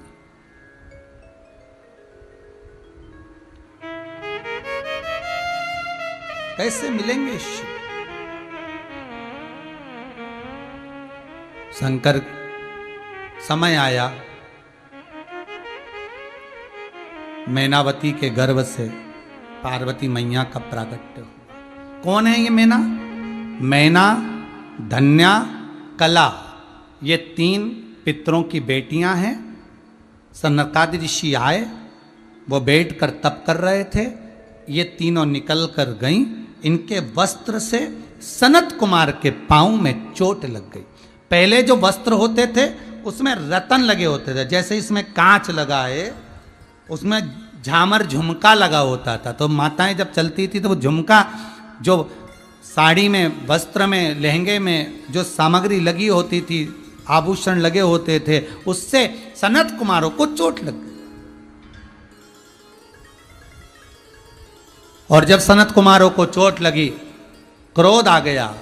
सनत कुमार ने उसी समय क्रोध में आकर श्राप दे दिया, ए पितरों की बेटियां, मैना, धन्या, कला, तुम पितरों की बेटियां होकर तुमने संतों का अपमान करा है, हम तुम्हें श्राप देते हैं, पितृलोक को छोड़कर तुम मृत्यु लोक में जाओगे। दुनिया का सबसे सुंदर अगर कोई लोक होता है तो वो पितृलोक होता है। जहां पर पितृलोक सुंदर क्यों माना गया है? वहां पर जो पितृ रहते हैं, शास्त्र कहता है जितनी देर तक संसार के लोग, मृत्यु लोक के लोग शिव महापुराण की कथा को, भगवान की भक्ति को श्रवण करते हैं, शंकर की कथा को सुनते हैं, उतनी देर तक बैकुंठ अधिपति नारायण बैकुंठ छोड़कर पितृलोक में आपके पितरों के कंधे पर हाथ रखकर शिव महापुराण की कथा सुनते हैं।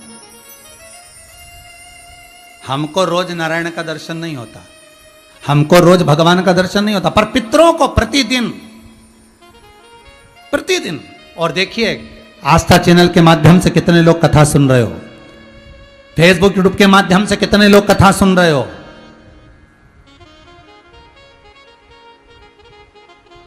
कितने लोग कथा ऑनलाइन श्रवण कर रहे हो, जरा विचार करिए। आप जितने लोग कथा को श्रवण कर रहे हो, आपके पूर्वज जो पितृलोक में होंगे, उनके कंधे पर स्वयं नारायण अपना हाथ रखकर शिव महापुराण की कथा सुनते हुए कहते हैं, देख तेरे परिवार के लोग भगवत भजन, शिव का भजन कर रहे हैं। रामचरितमानस में तुलसीदास जी लिखते हैं, जिसने शंकर का स्मरण करा उसी को राम मिला है, उसी को नारायण मिला है।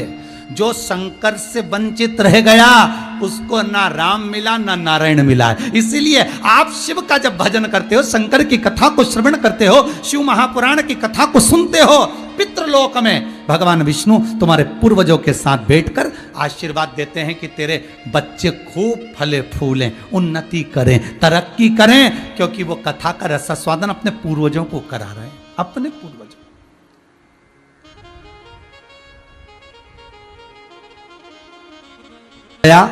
वो परख गया, नहीं परख आया तो हो जाए, समय की बात है। ये तो एक व्यक्ति को चमकदार पत्थर मिल गया, उसने चमकदार पत्थर को उठाया, उसने सोचा कितना जोरदार चमकदार पत्थर है, इस पत्थर को रख लेता हूँ। रखा तो मन में सोचा क्या करूंगा, मेरे पास में गधा है ना, उसके गले में डाल दूंगा। बेचारे गधे को आज तक मैंने कुछ भी गिफ्ट नहीं दिया, तो गधे को भी प्रसन्नता होगी कि मुझे मेरे सेठ जी ने गिफ्ट दिया। अब कुमार ने वो जो पत्थर था चमकदार, वो गधे के गले में डाल दिया। अब गधे के गले में इतना जोरदार चमके वो पत्थर, एक व्यक्ति वहां से आ रहा था। अब वो व्यक्ति जो आ रहा था वो हीरे जेवरात का जोहरी था, उसने वो पत्थर को पहचान लिया। पत्थर को पहचाना तो इसको बोला, इधर आ। कुम्हार आया, हाँ बोलो साहब, क्या है तेरे गधे के गले में? एक चमकदार पत्थर है साहब। उसने हाथ लगाकर देखा, ये तो कोहिनूर हीरा है, पर यह कुम्हार को नहीं मालूम कि ये हीरा है। अगर इसको मालूम होता तो ये गधे के गले में नहीं डालता। इसने कहा, एक काम करो, ये हीरा हमको दे दो। इसने कहा, ये पत्थर हमको दे दो। कुम्हार ने कहा, काय को दे? बड़ी मुश्किल से तो गधे के गले में डाला, आ ही नहीं रहा था, पत्थर में छेद करा, तब जाके गधे के गले में। और तुम कह रहे हमको दे दो, हम तुमको 10,000 रुपये देंगे। उसने सोचा 10,000 रुपये में पत्थर, इससे तो रहने दो साहब, हम तो हमारे गधे के गले में ही अच्छा, कौन खोले फिर तुमको दे, 10,000 तुम्हारे पास रखो। समझ ले, अभी भी कह रहा हूं। इसने मन में सोचा, कंजूस तो था ये जोहरी भी, इसने सोचा 10,000 में दे देगा और मिल जाएगा, मैं लाखों करोड़ों में बेच दूंगा। और वो 10,000 में, उसने कहा मैं तो नहीं दे रहा, मेरे गधे के गले में ही अच्छा। ये चला आगे आगे, जोहरी इसके पीछे पीछे चला, कभी तो मन करेगा 10,000 में दे ही देगा, कुमार है, जानता क्या है। आगे गया तो एक और जोहरी मिल गया। उस जोहरी ने देखा हीरा गधे के गले में। इसने कहा, ले मैं तुझको 50 लाख रुपए देता हूं, ये पत्थर मुझे दे दे। उसने 5 मिनट में 50 लाख में वो पत्थर दे दिया और पीछे आने वाला जोहरी सिर मलता रह गया। उसने वो पत्थर लिया और राजा के यहाँ ले जाकर दे दिया और एक राज्य का पूरा राज्य ले लिया, पूरा राज्य। ये वो हीरा है, शिव महापुराण वो हीरा है।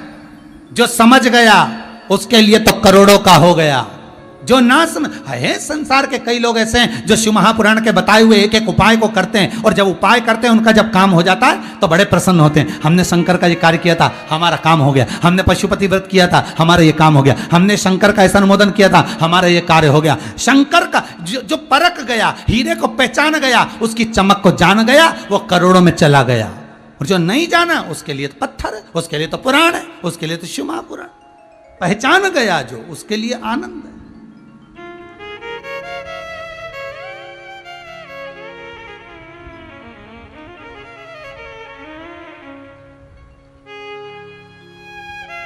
उसको पहचान के नेत्र चाहिए। हीरा को परखइयो राम, कोई नहीं दे। संसार में हीरे का परखदार कहां होगा? भगवान नाम को पहचानने वाला कौन होगा?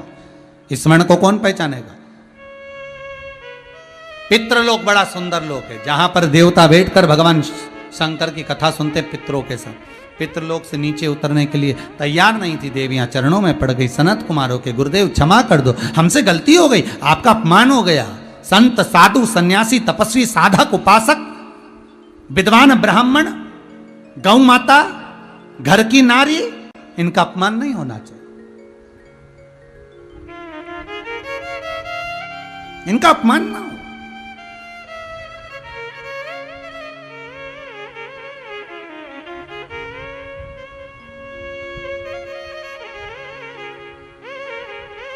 जिस जगह पर संत की आंख से आंसू गिरते हों, जिस जगह पर घर की कन्याओं की आंख से आंसू गिरते हों, जिस जगह पर गौ माता की आंख से आंसू गिरते हों, जिस जगह पर माता पिता की आंख से आंसू गिरते हों, वो घर घर नहीं रहता, वो नरक रहता है।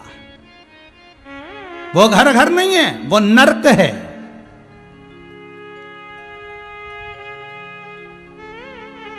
साधु सन्यासी ब्राह्मण को रुलाकर आप सोचो कि स्वस्थ रह जाओगे, मेरा घर स्वर्ग हो जाएगा। नहीं नहीं भाई, वो नरक है। घर की माताओं को रुलाकर, घर के बुजुर्गों को रुलाकर, घर की बहन बेटी को रुलाकर आप सोचे मेरा घर स्वर्ग है, नहीं, नरक है। गाय को डंडा मारकर, उसको तड़फाकर तुम सोचो कि उसको रुलाकर तुम उस घर को स्वर्ग बना, वो नरक है, वो स्वर्ग नहीं हो सकता।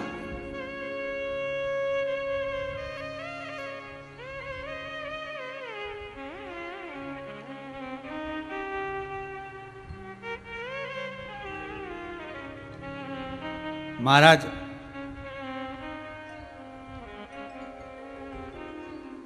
भगवान की भक्ति का आनंद सुख वही है। मैं फिर एक बार कहा था, पहले भी कहा था कि हम 108 नंबर पर फोन लगाओ तो एम्बुलेंस आ जाती है। बोलो सही है कि गलत है? 108 नंबर पर फोन लगाओ तो एम्बुलेंस आ जाती है, और वही 108 मनके की माला घुमाओ तो क्या भगवान नहीं आएगा?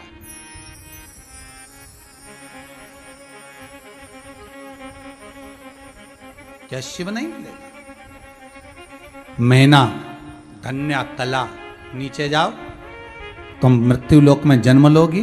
क्षमा मांगा तो कहा 3 देवियां तुम्हारी गोद में खेलेगी। मैना की गोद में पार्वती, कन्या की गोद में सीता क्योंकि सुनैना बनी थी वो, कला कीर्ति बनी जिनकी गोद में राधा, ये तीनों खेली। और मैनावती की गोद में पार्वती जी जब आई, आते ही आनंद समाहित हो गया। नारद जी ने कहा इनको जो पति मिलेगा भस्मी रमाने वाला, जटाजूट बांधने वाला, मृगचाला पहनने वाला। पार्वती जी की मां ने कहा कि मैं विवाह नहीं करूंगी, बेटी कुंवारी रख दूंगी। नारद जी ने जाते जाते कह दिया अगर ये शंकर का अनुमोदन करेगी तो शिवपति के रूप में मिलेगा। शंकर का भजन करा। जब बाल्य अवस्था में जो ज्ञान प्राप्त हुआ था, रुक्मणी जी का विवाह भगवान कृष्ण के साथ कितनी बार हुआ? श्रीमद् भागवत कथा में आपने सुना होगा, रुक्मणी जी का विवाह भगवान कृष्ण के साथ में 4 बार हुआ। पहला विवाह रुक्मणी का जब रुक्मणी की अवस्था 4 साल की कुछ छोटी अवस्था थी, और रुक्मणी ने देवऋषि नारद और अपने पिताजी के मुख से भगवान कृष्ण का चरित्र सुना था। रुक्मणी जी के बुद्धि में बैठ गया, मन में बैठ गया कि मैं भगवान कृष्ण को अपना पति बनाऊंगी। रुक्मणी जी ने पहला विवाह दिल से भगवान के साथ में कर लिया था, मन से, मानसिक विवाह। दूसरा विवाह रुक्मणी जी ने जब पत्र लिखा, 7 श्लोक लिखे, रुक्मणी जी का दूसरा विवाह पत्र के साथ हो गया था, भगवान से बुद्धि का विवाह कर लिया था। तीसरा विवाह रुक्मणी जी को जब भगवान भगा कर ले गए जगदम्बा के मंदिर से, तो राक्षसी विवाह हो गया था। चौथा विवाह रुक्मणी जी जब द्वारका पहुंची और ब्राह्मणों ने वैद रीति से विवाह करवाया, और चौथा विवाह। 4 विवाह रुक्मणी के हैं महाराज।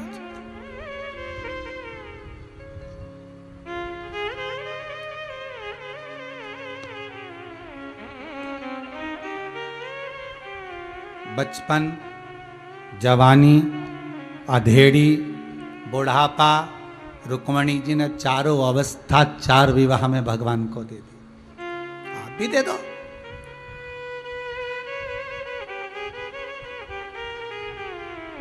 आप भी तो दो। एक संत निकल कर जा रहे थे, एक सेठ जी अपने पोते को खिला रहे थे। संत जा रहे थे तो सेठ जी ने आवाज लगा कर, ओ महाराज कहाँ जा रहे हो? बस प्रवचन देने जा रहे। महाराज जी बोले थोड़ा बहुत प्रवचन। सेठ जी बोले हमको दे जाओ। संत बोले हम क्या प्रवचन दें? तुम्हारी गोदी में जो तुम्हारा पोता बैठा है रोज तो प्रवचन देता है, तुमको रोज तो बोलता है बाबा जी बाबा जी, बाबा बाबा, रोज प्रवचन तो देता है कि अब हो गई जिंदगी, बाबा बन जाओ, भजन करो, राम नाम गाओ। सेठ जी को बड़ा बुरा लगा कि ये महाराज तो हमको प्रवचन दे गया। सेठ जी बोले रुको महाराज रुको, हमारा मन खुद करता है कि अब हमारी जिंदगी हो गई, अब हमारा पोता सही कहता है बाबा बन जाए, अब तो भगवान का भजन करें।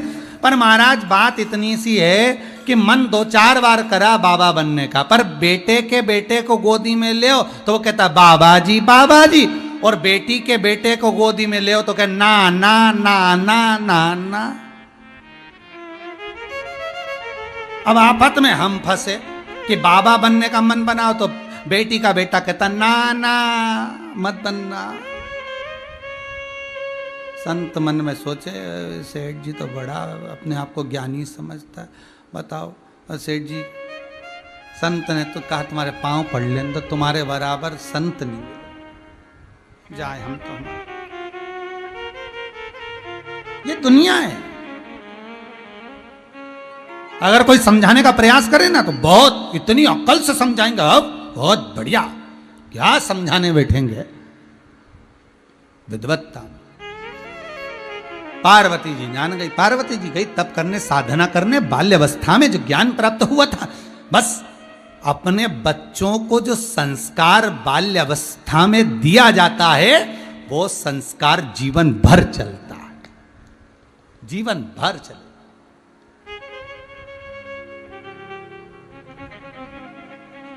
फिर बदला नहीं जा सकता। आप देव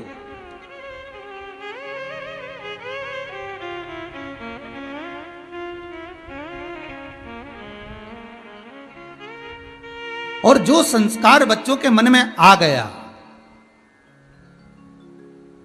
जो संस्कार बच्चों के मन में प्राप्त हो गया बाल्य अवस्था में जब आ गया, तो वो सुख दे गया,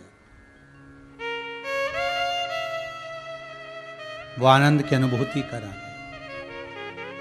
और महाराज शिव महापुराण की कथा कहती है, पार्वती जी शिव की आराधना में लग गईं, शंकर की भक्ति में डूब गईं, और ऐसी भक्ति में डूबी, ऐसी भक्ति।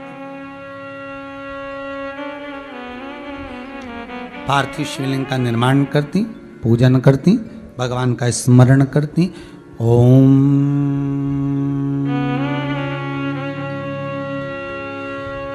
नमः शिवाय, ओम नमः शिवाय स्मरण कर रही हैं। समय आ गया।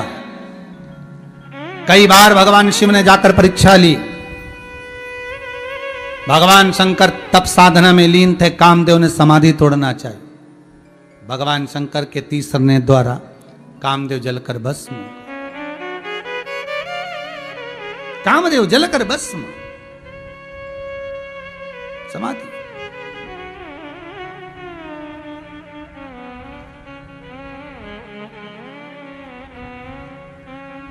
अब तप साधना में, समाधि में, तब साधना में लीन, फिर साधना को तोड़ा, कामदेव जलकर भस्म हुए। शिव जी का विवाह पार्वती के साथ पक्का हुआ। शंकर दूल्हा बने, पार्वती दुल्हन बनी। शास्त्र कहता है शिव की बारात जहां से चली थी वो शमशान था, क्योंकि शंकर का निवास, दक्ष प्रजापति ने श्राप दिया था शिव को, ए शंकर मैं तुझे श्राप देता हूं, मेरी बेटी के साथ तेरा विवाह हुआ है, मैं तेरा ससुर हूं, पर तूने अपने ससुर का अपमान करा है, मैं तुझे श्राप देता हूं कि तू शमशान में निवास करेगा। शंकर जी बड़े प्रसन्न हुए थे, चलो मेरे ससुर ने मुझे शमशान का निवास तो दिया।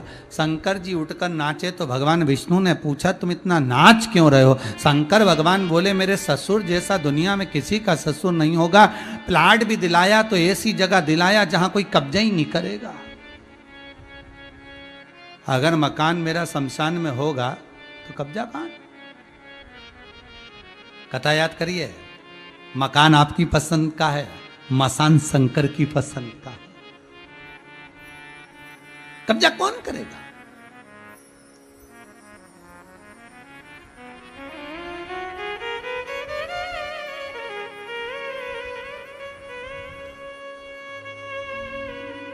कौन करेगा?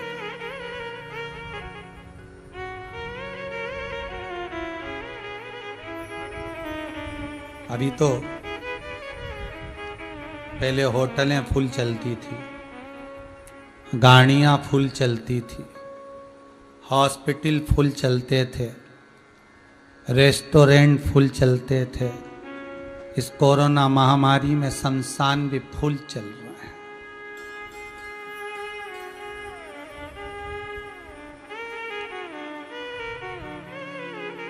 फिर वही बात आ गई, कर लो जीते जी भजन, घबरा कर नहीं, डर कर नहीं, बस दिल से कर लो, भय खा कर नहीं, दिल से कर।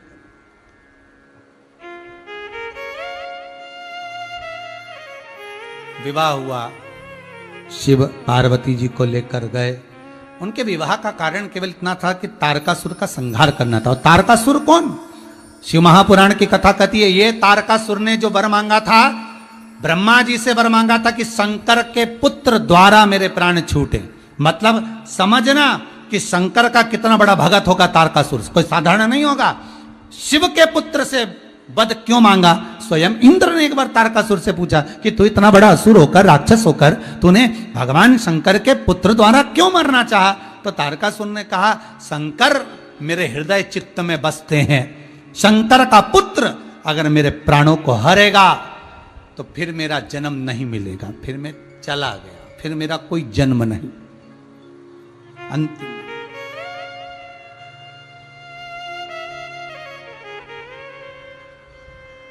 फिर मेरा कोई जन्म नहीं है, बस गया तो गया।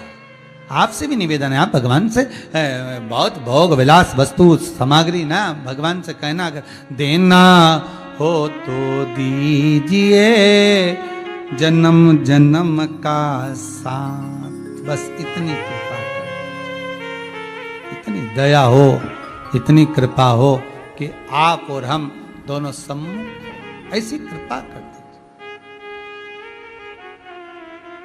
आया समय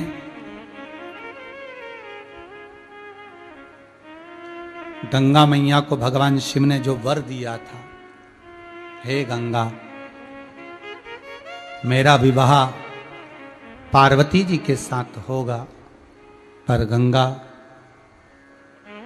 मेरा विवाह पार्वती जी के साथ होगा, पर तूने पार्वती से ज्यादा तप साधना करी है, मेरी जन्म होगा तेरे जल से होगा। और भगवान शंकर के तेज पुंज को ले जाकर, भगवान शंकर के तेज पुंज को ले जाकर सूर्यदेव अग्निदेव की साक्षी में गंगा के जल में देते हैं। गंगा की धार से शंकर जी के 6 पुत्रों का जन्म होता है। 6 ही पुत्र रोते हैं तो एक साथ, बिलखते हैं तो एक साथ, दूध पीते हैं तो एक साथ, जल पीते हैं तो एक साथ। गंगा मैया परेशान हो गई तो कृतिकाओं को बुलाया, संतों की पत्नी को। कृतिकाओं, आप इन पुत्रों का पालन करिए। कृतिकाओं ने उन पुत्रों का पालन करा तो वो पुत्र रोते तो एक साथ, दूध पीते तो एक साथ, जल पीते तो एक साथ। कृतिकाएं भी परेशान हो गई। जब कृतिकाएं परेशान हो गई तो कृतिकाओं ने बालकों को एक साथ गंगा के घाट पर सुलाया, हाथ में गंगा का जल लिया। अगर हमने अपने पति की सेवा परमेश्वर मानकर करी है, पति के चरणों का स्तवन करा है, तो ये 6 की 6 एक हो जाए। जल छोड़ते से ही वो बालक एक हो गए, शरीर एक हो गया, मुख 6 हो गए। कृतिकाओं ने एक करा, उन्हीं का नाम षडानंद कार्तिकेय हो गया। बोल कार्तिकेय महाराज की। वही कार्तिकेय जी महाराज ने जाकर तारकासुर का संहार करा, और जब तारकासुर का संहार हुआ, देवताओं ने पुष्पों की वृष्टि करी, गंधर्व गान करे, अप्सरा नृत्य करी, चारों तरफ सुख समाहित हो गया। जहां देखो वहां आनंद ही आनंद समाहित हो जाता है, चारों तरफ सुख ही सुख समाहित हो जाता है, आनंद ही आनंद स्थापित हो जाता है। चारों तरफ कार्तिकेय बाबा का जय घोष होता है।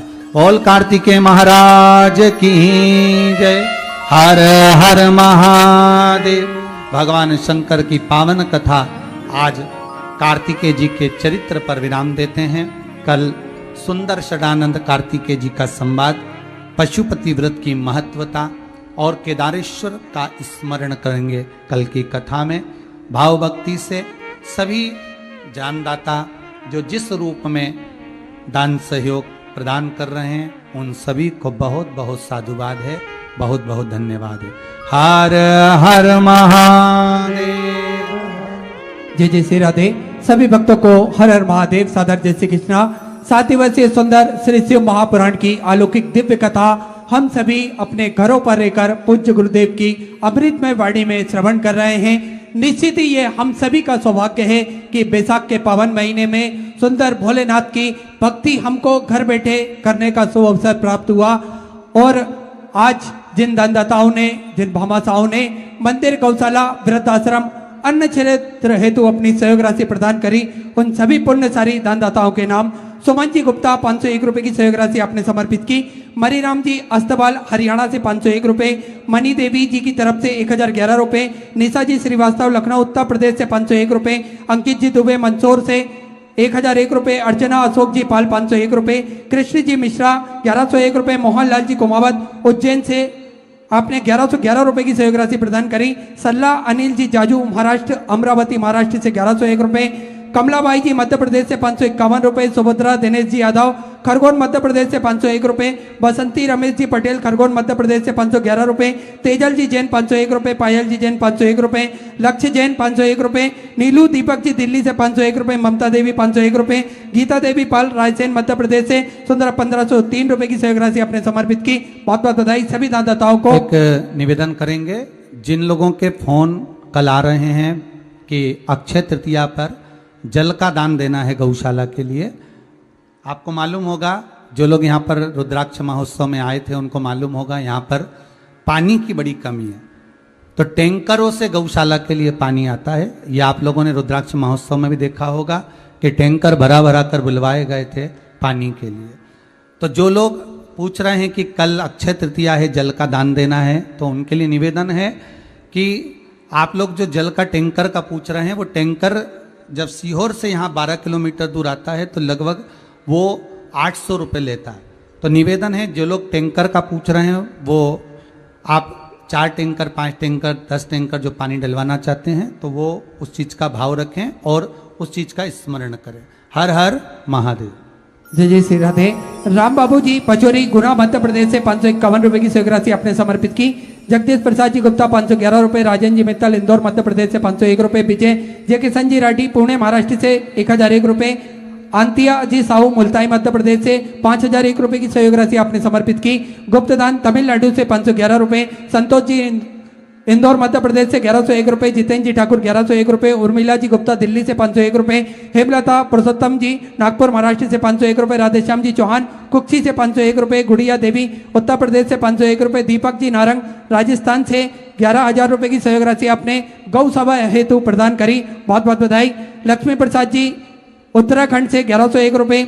संदीप पांडे राजू जी पांडे कानपुर उत्तर प्रदेश से 501 रुपए। दीपक जी गुप्ता मथुरा से 501 रुपए की सहयोग राशि आपने समर्पित की।